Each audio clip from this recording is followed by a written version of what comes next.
Good evening. My name is Sharon Norris Lynch. And I'm Diane Thomas Beasley, and we are Politics on the Patio. And this evening we have our guest, Nathaniel Angel, and we're going to be covering probably a few topics that's important in the news today. How are you this evening, Nathaniel? I am doing quite well, Diane. How are you? I'm great. I really thank you for doing this for me. We really appreciate We it. really appreciate you. Well, It's a bad night too. It's going to be interesting, because I have watched your shows Oh, thank you. Thank you. Appreciate and that. I feel somewhat honored. Not sure what I add to the mix, but I'll throw whatever you allow me to put into the gumbo. Well, we plan to do that, sir. And again, thank you. Right. Well, Columbus has a new entertainment tax, and there are people for it, and there are people against it. It's supposed to take care of the art community, one half of it, and the other half is to take care of the nationwide arena. Because right now no one is paying rent, so the taxpayers are going to have to pick up. So what is your opinion, Nathaniel, on this? I mean, we all have different opinions, so what is yours on that? I'm not necessarily in favor of it. Okay. It is, in a sense, forcing everyone to support it. And I've never been to Nationwide Arena for anything. So to have me, when I go to a concert, when I go to, saying I'm paying again, to support that, I'm like, what am I getting? Right. I understand. Now, Nathaniel, let me jump right in briefly. For people who aren't aware of this tax, what are some of the main bullet points to this tax? What is it? Is it 15%? No, it's 10. It's 5 for the arena and 5 for the art. It came out as 7. Okay. And then there was such a stir about it. And then they came up with this new plan of 5 for nationwide and 5% will go to the arts, which I don't believe. But anyway, that's a whole nother story. So my thing is I had 2 sons, and my kids always wanted to go to WWF, and then when they were younger, the Disney shows, and I only had 2. But I think of a family of, say, 6. How do you afford that extra, to take your kids? And you want them to be part of this, because other kids are doing it. And, they see it on TV. And, my kids is like, oh, we want to go WWF, the wrestling, which I didn't. But, you got sons. What do you do? So what do you think that is going to happen? You think they're going to go ahead and pass it? And I think that the city council they'll pass it.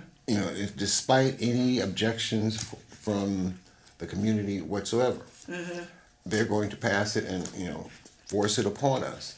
I think there may be better ways to do this than to just say, well, everything you buy, for entertainment, there's this tax on it. right. Haven't voters previously voted down? Yes, that's my understanding that there was a levy for this that voters voted 5 down. times. And, Wow. It's And like we voted 5 down. times. Wow. and it to me it's the people that we elect going around us to say, well, we're going to do this regardless. So when we bring it to you straight on, you won't do it. So we're just going to bring it in the back door. Wow. Yeah, and that's what's been going on because the voters did for five times they brought it before the voters, and 5 times we voted it down. And then they went ahead behind our backs and they have been supporting it. And now the county owns it, so why the city is still involved, I have no idea. I really don't. I don't understand why we as the taxpayers are supporting an arena where nobody pays taxes. I mean, I'm not sorry, not taxes. Nobody is paying a rent. Nobody On that pays facility. rent. Yeah. They I, do I don't not. think I was aware of that, and I'm not certain how many people are. Yeah, a are lot of aware people of that. don't. And that's where we get into doing your own research or Right. the groups that have been working to bring it to the attention of the voters. And because a lot of people don't do their research Right. and they don't understand, and they just keep voting for these same people, and you don't understand that all this is going on behind the wall. No one can see, what's going on, but we bring it to you and we're like, oh wow, we got this. This is going to help the arts. No, it's not. This was for the arena, and they've been trying to figure out a way to support it. I mean, it looks, when I look at that, I look at things that are going on in other cities, and it's like the public venue, the people who use it the most pay no rent. Right. Wow. And when you look at what it costs you to go to these events that are in, this venue that you're paying tax, that they're sticking you with another tax on, it's like, I'm paying twice, 3 times. Yeah. Right. It makes it cost prohibitive. Well, yeah, and that's like I said with a family. I had 2 boys, and that was Right. enough. But I mean, you think about now and way the costs are now, but you're still trying to give your children that part of the community. Right. The arts and all of that. I used to find a lot of free stuff. But there were times you did have to pay. Right. So they were saying that it won't be on Ohio State tickets. I think they said, was it the movies? Did they say it was going to be on the I think he movies? said it was. Yeah. See, we really have to look into what it's going. And then I had talked to another young man, and he had said, well, they're going to be able to give away free tickets for people who can't afford to go to these things. And I'm like, really? Never heard of that before. I mean, the fact that it's not going to be on Ohio State tickets. I'm old enough to remember the Arsenio Hall show, and I'm looking at that and say, things that make you go,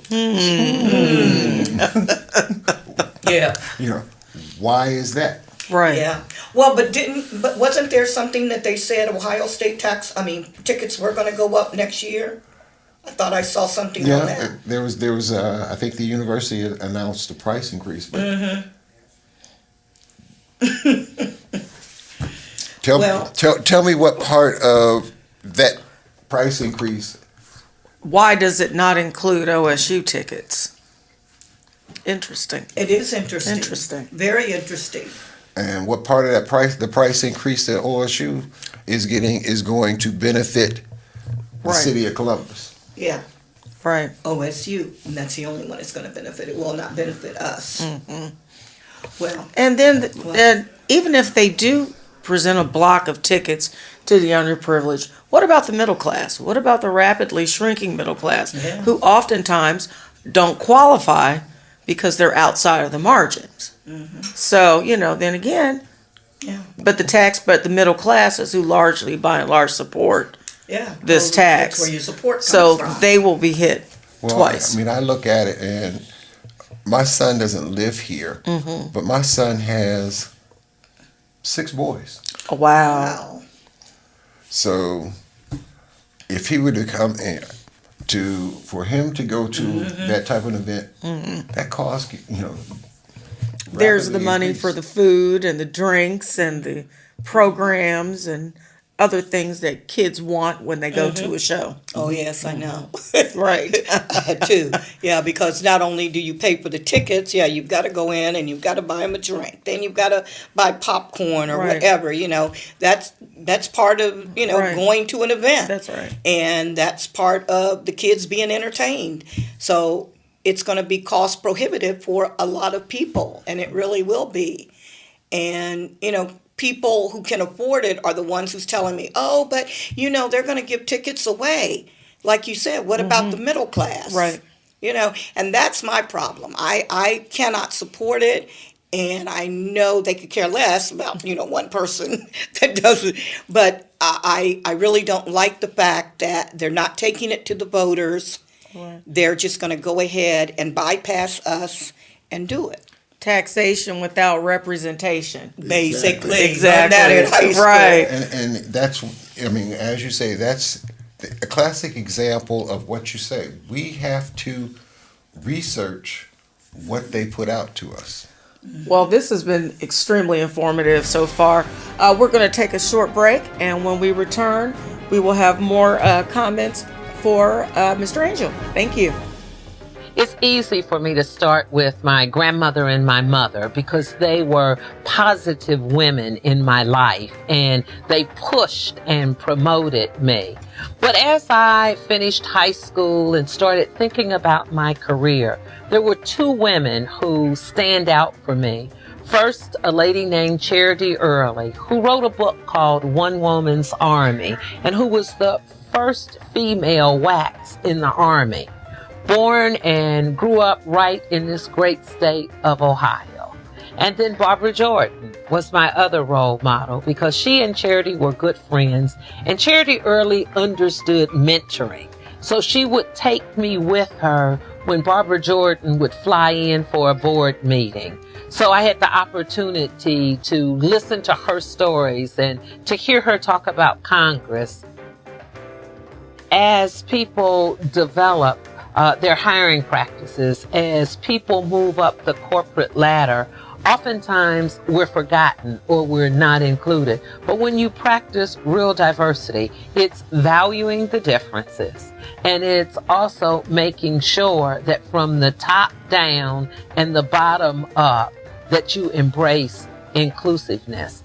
When I think about diversity and I think about the issues faced as a senior vice president at The Ohio State University for Outreach and Engagement versus my experiences with diversity when I served as the minority house leader in the House of Representatives, the differences weren't that great because in both arenas I was working with a diverse population of individuals. And the real key is to get people to respect one another and to get people to be inclusive.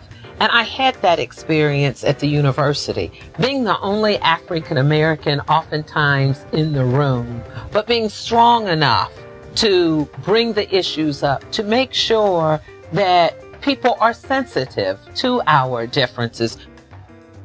And to have a great Ohio conference of the NAACP and to have champions of diversity. I think it sends a strong message for those companies who support champions of diversity. I say thank you. And for those that need to get on board, I say learn from what our great companies have done because it makes a difference in the lives of little girls and little boys because it is all about valuing, respecting, and understanding our great diversity. Well, good evening. We're back again. We're here this evening with Nathaniel Angel and my co-host, Sharon Norris Lynch with Politics on the Patio. We've been talking about the entertainment tax that Columbus is going to institute on movie tickets and the different things, programs and concerts that come to Columbus. We're going to move on now to campaign finance. My group and I, we've been working on this for quite a few years of trying to rein in the amount of money that is being given to the mayor and the city council. I'm an individual. People can give as much as they want. They're now saying $12,000. Me as a private citizen, I can give you $5. So when I go down to city council, do I get anything? I don't think so. So we need to have a way of changing this. What's your opinion on campaign finance? We have the best government money can buy. I knew you were going to say that. I knew you were going to say I mean, that. it is frustrating because in order to run for office, it is money, and it is set up so that if the two of you decide to run for office, you're precluded from doing that Right. because it costs so much Right. for you to run. That's right. And the way our government is set up here in the city, you can't, I mean, old time, you could knock on doors in your district and, you could get elected by just wearing out 2 or 3 pairs of shoes. Right. Putting yourself in front of You know, in front of your potential. But that doesn't work anymore. Right. And, it takes money. Right. And it takes money, and it's set up so that to keep you out. And I agree with that. A person I knew who's a judge wanted to consider running for the Supreme Court. He's a common pleas court judge now. And they told him he would need to raise a minimum of $1 million. $1 million. Now, how many favors do you have to call in or offer to raise $1 million for a race that you may not even win? I thought that was just preposterous. Well, it is. It's set up so that if you're running, the organization or the entity that raises that money is your party that you're affiliated with. Right. So I can run and say I'm going to be your I'm going to be your advocate. But if whatever party is footing the bills, when I come and say, well, Diana Sharon, when they look at me and say, well, how much did Diana Sharon contribute to your campaign? She put in 5 and I put in 5. So we got $10. $10. So what do we get for $10? $10. When somebody else is getting 25, Right. $35, $40,000. Right. So what kind of favors do we get? Right. None. A handshake. Yeah. No, when you call, we at least answer the phone. Right. No, they don't even do that. They don't even do Get a that. form email. Yeah, they don't even do that anymore because you can call down there all day long and no one answers the phone to even can't even ask them a question. But go ahead. I'm sorry.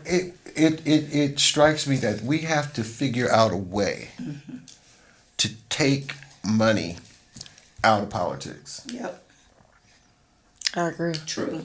To level the playing field. To level the playing field, and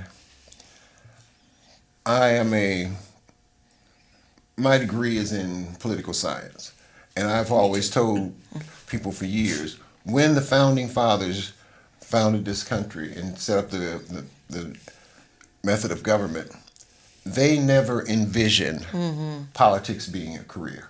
Good point. It was intended that you would take a break from your job or your business, devote 2, 4, 6 years to the country, and go back to doing what you was doing. Right. We got politicians that never had a job, Right. Oh, yeah. That's right. I can name a few.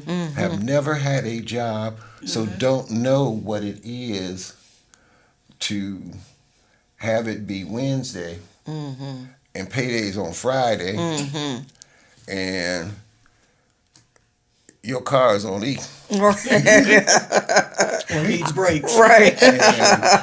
And your checking account and your wallet and your pocket is on E too.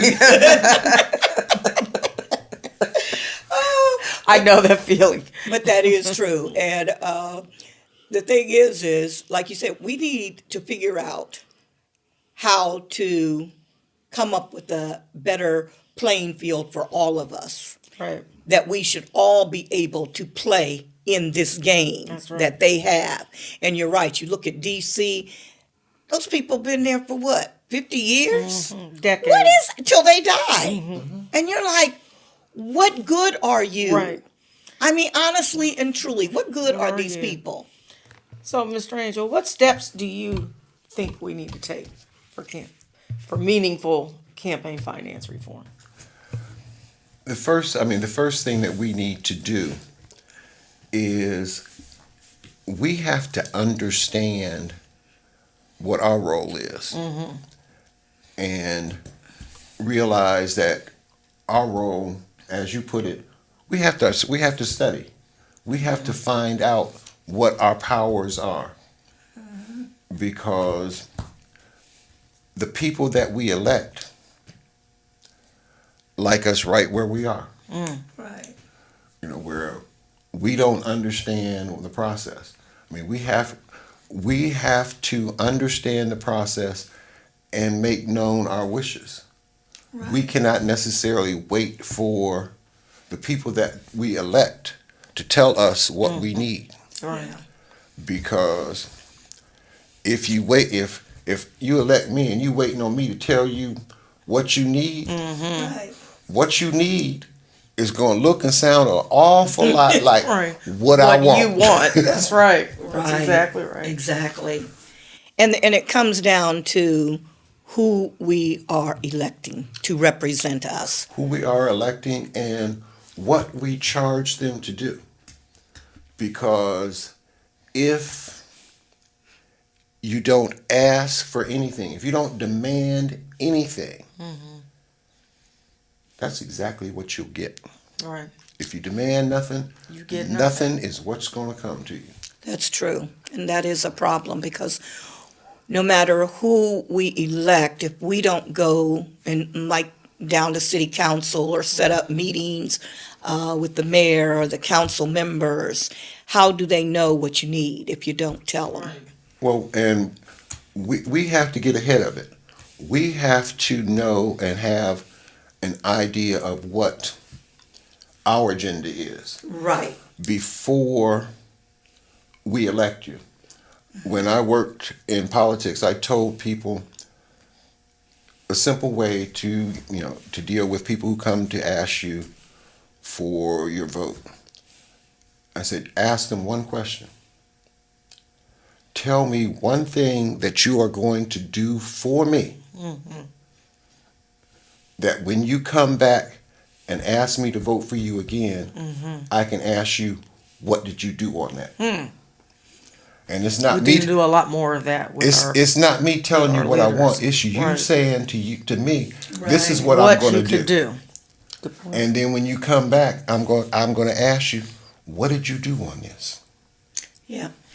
The thing is, and most of them, they will say when they're campaigning, this is what I'm gonna do. Love it. This is what I'm gonna do. And 4 years later, 6 years later, nothing. Right. Nothing. And the thing is the people, they have this adoration for people in politics supposed to be your leaders. And then it's like, but you're not holding them responsible. You're sitting up here saying, oh, he's the best or she's the best. And then I said to someone, well, what has he done? Well, I don't know. I said, well, did you check their voting record? Right. Well, no. Well, do you know what they've done for the community? Well, no. And I said, well, then what the hell did you vote for them for? And that's my, honestly. Well, Right. see, we can get it confused. Politics and governance, there's a big difference. Yeah. True. Politics is the art or science of getting someone elected or an issue passed. To refer to an old Janet Jackson classic, it sounds like we should be asking these politicians, what have you done for me lately? Hello. Hello. All right, well, thanks. And we're going to take a quick break. We hope you come back and join us here on Politics on the Patio.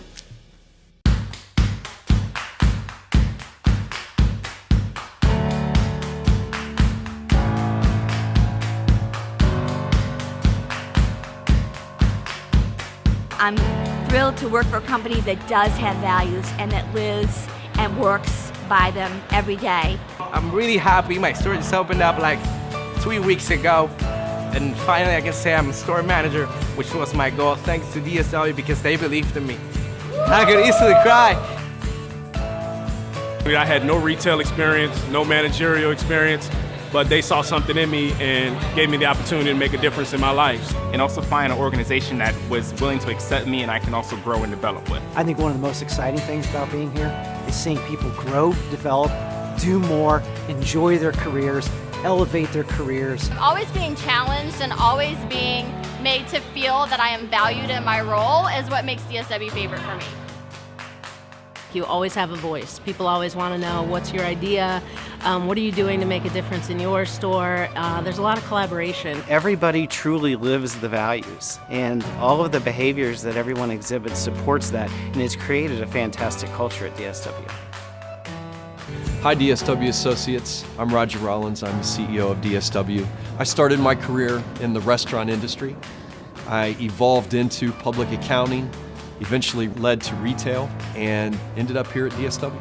I've worked in great companies, but never built the kind of bond and relationships that I've built with people I work with at DSW. And I think it's because my values as a person align with the values of our organization. Their heart and soul is in everything, and that's how I am, and I just identify with that, and it just makes every day wonderful for me. A lot of companies put words on a wall and they don't mean anything. Here they actually mean what they say, and it makes it a great place to work. We actually live by the values that we promote, and it's a great place to work. I've just had an experience on a plane this past week. When I tell someone I work at DSW, I suddenly become a rock star. You know, to see the emotion that our customers have who are really passionate about footwear and about our brand, that's what makes this such a cool place to work.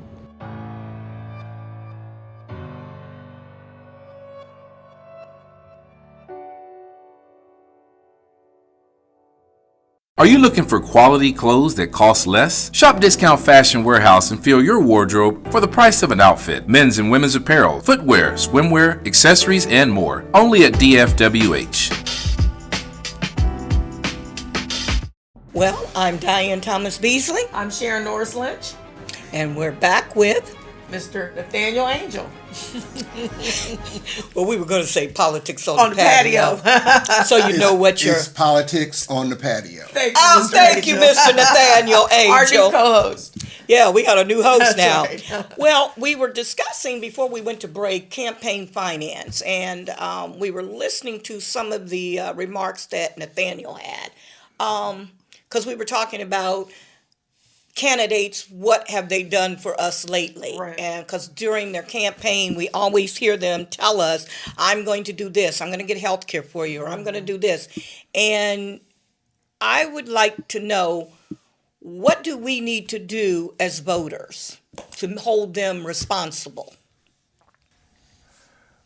As I said in the last segment, we have to come to them with our issues. Mm-hmm. You know, we have to have an agenda that we develop. Okay. Because if I am running for office and I come to you with my agenda, once I get elected, I don't need you no more till Right. so 4 years. So 6 years. I'm going to take my agenda and put it in the drawer. Mm-hmm. And when I put my agenda in the drawer, you don't have an agenda. Right. Yep. Right. And we have to know what we want. We have to make demands on our politicians so that we can hold them accountable. You're right, but see, here is the problem again, because we've talked about this before. The voters do not do their research. Right. I was talking to a person during this last midterm, and she said to me, oh, but when I was talking about someone who was running a candidate, and she goes, oh, no, but I watched the ads, and it said that they're going to do this and do this. I said, they don't make up those ads. They have people just like us here now, sitting here writing and how we're going to do this and how we're going to get these fools to vote for you. Right. Okay? But it's not about that. It's about you doing your research and finding out, what have they done for the community? Right. If you're already elected, what have you done? That's right. And I like to say there's this new magical invention called Google. It's amazing. Put a name in. I know, because remember we did it. That's right. About somebody's So, opponent. you know. And it came up, how many years ago was that? Oh, That my was years goodness, ago, years. and we still found it. That's right. I mean, and you're exactly right. you can put a name in, you can put a question in, and what I tell people, if you don't get the answer to the question, change how you're You ask asking the question. Right. Just keep, and because you can get the information that you need, and there's a world of information out there. That's true. If we will just It's at your access it. fingertips. And the other thing that we have to do is, if we access it, share it. Right. Make someone that you know aware of it. That's right. Each one teach one. Yeah. Because those who just want our vote,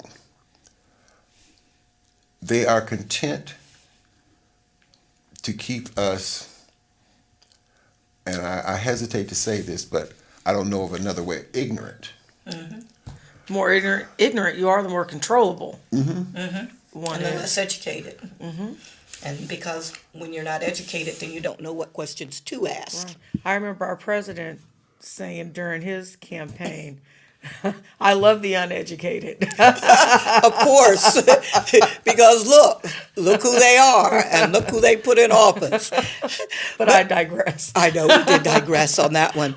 Well, I think that we do need to come to a consensus and with the community of how, and that's what we're trying to do with this show.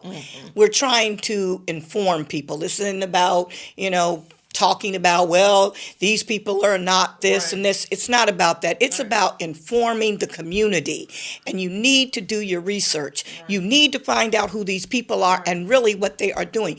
You keep voting for the same people over and over and over again, but yet our communities still look the same. We've got crime. We've got so much stuff going on that it's unbelievable. Right. We cannot abdicate our responsibility to think. Right. When my son was growing up and he was a teenager, he walking around, he looked like a full-grown man. I told him, you can't walk around in this world and not think. Right.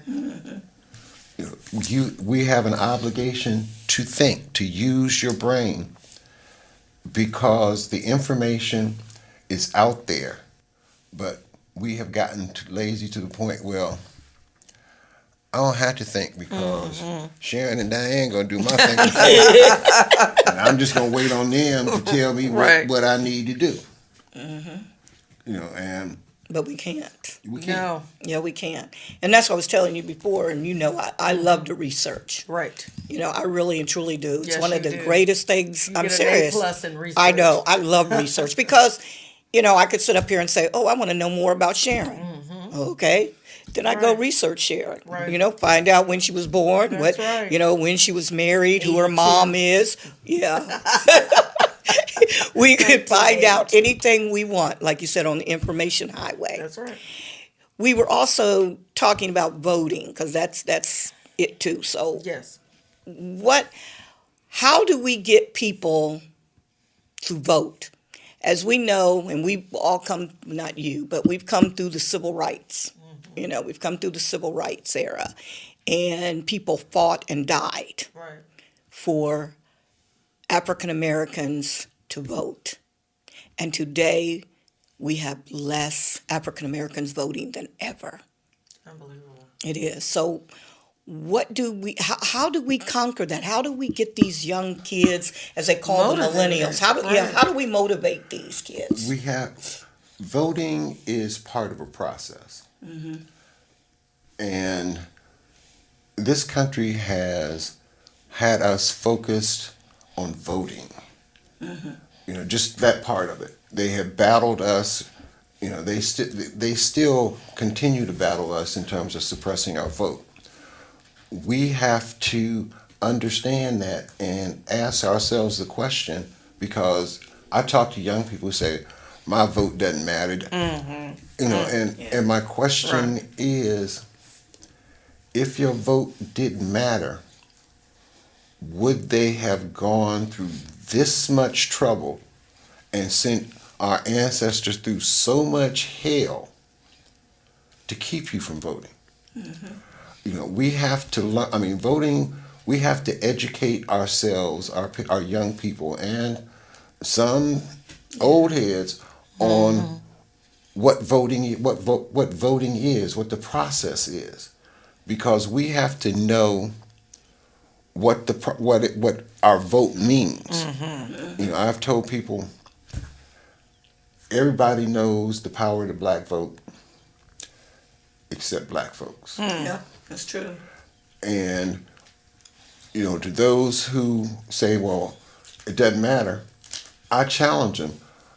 Come up with an agenda and things that you are going to ask and demand for your vote. And just once, I said, between now and 2020, to say, okay, I'm going to come up with this. I'm going to do this. And ask the question, demand the answers, and see what you get. You know, if we come up and say, this is our agenda. This is what we want. These are the issues that are important to us, and demand something in return, they have to respect that. All right. You know, but if we continue, you know, with people who say their vote doesn't matter, I'm like, what'd you ask for? Well, we can look at North Carolina, that's going on right now, or Georgia, With that the they're voter fighting right now, suppression. with the voter suppression. And it was in 2016, and it was here in the midterms. And there are still problems in North Carolina where it was the Republican that was to win, but when they found out, did you see where women were collecting the absentee ballots and they have no idea what happened to them? Thousands of them. Thousands are missing. Right. So they will not verify the candidate now. Right. And he's upset, and you know, and we saw what happened to the African American that was running one in Georgia. It was the Secretary of State who became the governor, who struck over 300,000 people that was registered to vote off the voting rolls. Right. So this again is, how do we, because I mean, the people are looking at this, and you know, and these young kids are looking at this. Right. So what we're going to do then is we're going to pick this back up after a break. We are going to talk about, you know, how we can motivate the young millennials to vote. See you in a minute. Celebrating over 60 years in business, Meatpackers Outlet says thank you, Columbus. Thanks for allowing us to help you pick out selections of meat or special cutting an item of your choice, always at the right price for your budget. Now at Meatpackers Outlet, T-bone and porterhouse steaks, only $8.99 a pound. A lot has changed in 60 years, but what has not is the personal service, great prices, and selection you get at Meatpackers Outlet. Thank you, Columbus. Marx está tomando tarjetas de crédito. Es verdad. Visa, Mastercard, Discover, cheques y efectivo. Entonces ven a Mark y empieza a ahorrar hoy. Marx, grandes ahorros viviendo inteligentemente, está tomando tus tarjetas de crédito. Welcome back again. My name is Sharon Norris Lynch. And I'm Diane Thomas Beasley. Before the break, we were beginning a discussion on how to motivate millennials for upcoming elections. Thoughts? Hey, you're the guest. You're first this time. We have to inspire, you know, reach out to them as far as what their interests are, and inform them of how, you know, they can impact the people that they are voting for by making their interests known, and to challenge them. Right. You know, to challenge them, because you will talk to them and say, well, I've never voted.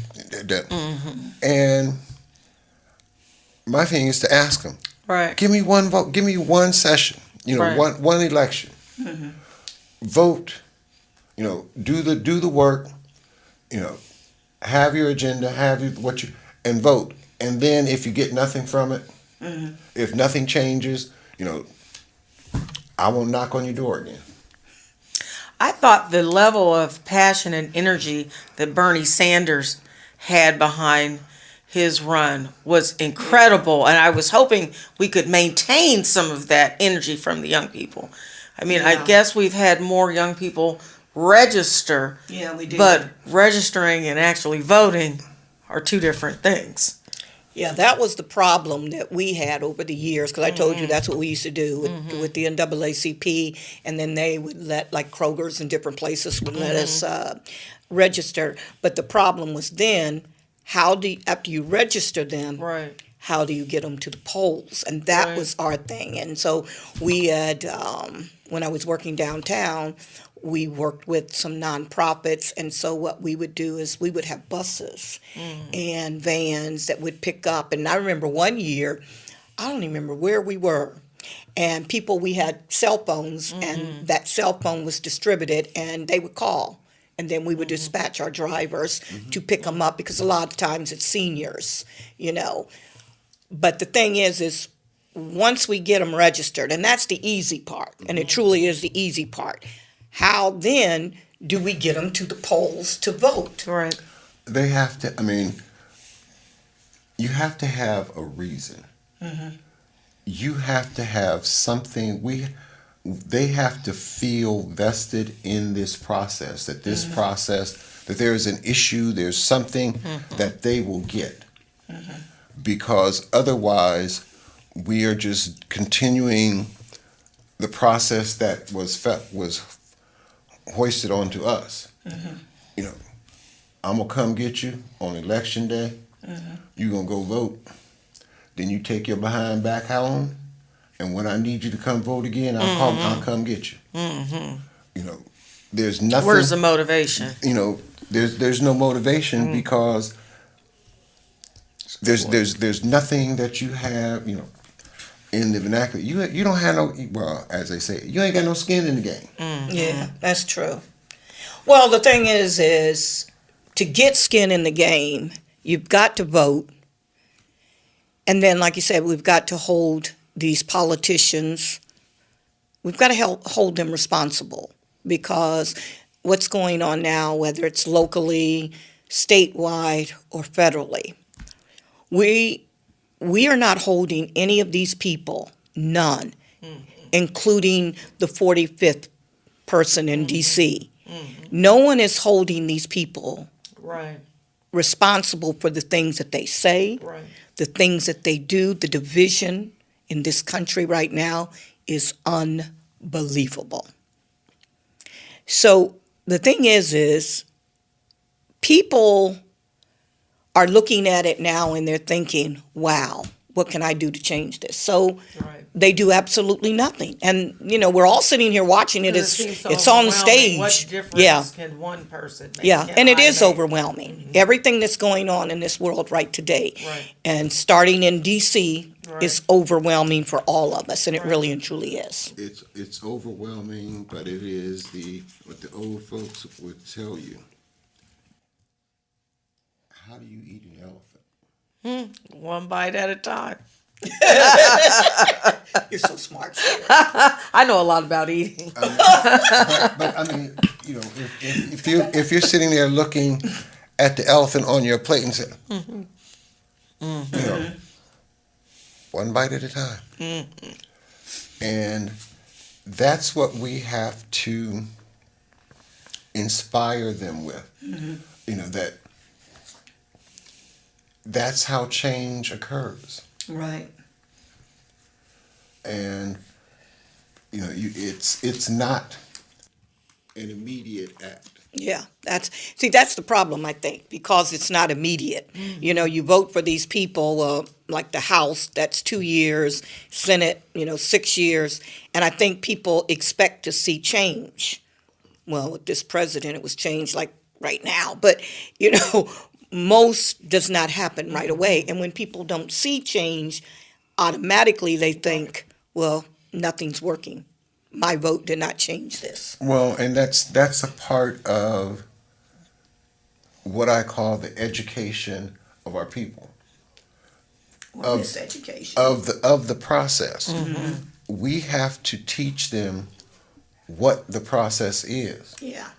That voting is one part of the process. Simply taught is, okay, you do your research, you come up with what is important to you. You vote based on your interest for people who will support what is important to you. After you vote, you hold those people accountable to do the things that were promised in regards to what is important to you. And in holding them accountable, it's the process starting all over again. Okay, I'm researching to make sure that you're doing what you said. Right. So that the next time you come and ask me for my vote, I can look back and say, well, you didn't do squat on what you said. So, Right. You got no vote coming here. Right. Well, that is true. That's right. That is true. We really do have to hold people responsible because, like I said, there are people right now in leadership roles that have done absolutely nothing since, right here in Columbus, in D.C., who have done absolutely nothing, and they are continuing to take the money from the lobbyists. And the lobbyists with the most money, because that's, again, we go to campaign finance reform, because, like I said, I've got $5 and they're sitting up here with $80,000. What can I do? So my vote isn't going to count. So see, that's the way people look at it. Well, politics recognizes two things: money and votes. We don't have all the money, but we got a boatload of votes. If we can get them there. If we can get them there. Right. Because in doing the research, and if we do the research and you present the facts and people realistically look at it, doesn't matter how much money you throw at me. Right. A lie is still a lie. It's still a lie, right? Yeah. And there has been issues here locally that proved out where the people wanting a particular thing had all the money. The people who were the public and the community who were opposing it had the votes. Yep. Right. Yep. That's right. And that's exactly right. But then there was a lot of misinformation, as usual, because You're so kind. because normally we go back to the ads when people talk about, oh, I watched the ads, the commercials every one of those are lies. And if you did your research, you would know it was a lie. Because even with issue 1 that went down, Right. it wasn't the best. No, it wasn't. But it was a start. And that's all we can do is start. Right. Because right now, there is nothing. They just keep putting our people in jail. That's right. That's right. And that's it. That's right. And a lot of my friends in the legal community were stuck on the fact that it was a constitutional amendment. Yeah. Right. And my thought was, how many family members do you have affected right now with a drug addiction? That's true. That's Well, lost in the system. That's true. We've come to the end of our program, and this was short. I really thought it was going to be long. This was a short time. So much information. Yeah, we so gleaned much from Mr. information. Angel. And Nathaniel Angel, I just love you and thank you so much for doing this for us. do You're a wealth appreciate of you. knowledge. Thank you for having me. I'm honored to be here. Hopefully you'll join us again in the future. That's right. All right. Well, I'm Diane Thomas Beasley. I'm Sharon Norris Lynch. And we thank you for tuning in with Politics on the Patio. Good night. Good night, everyone.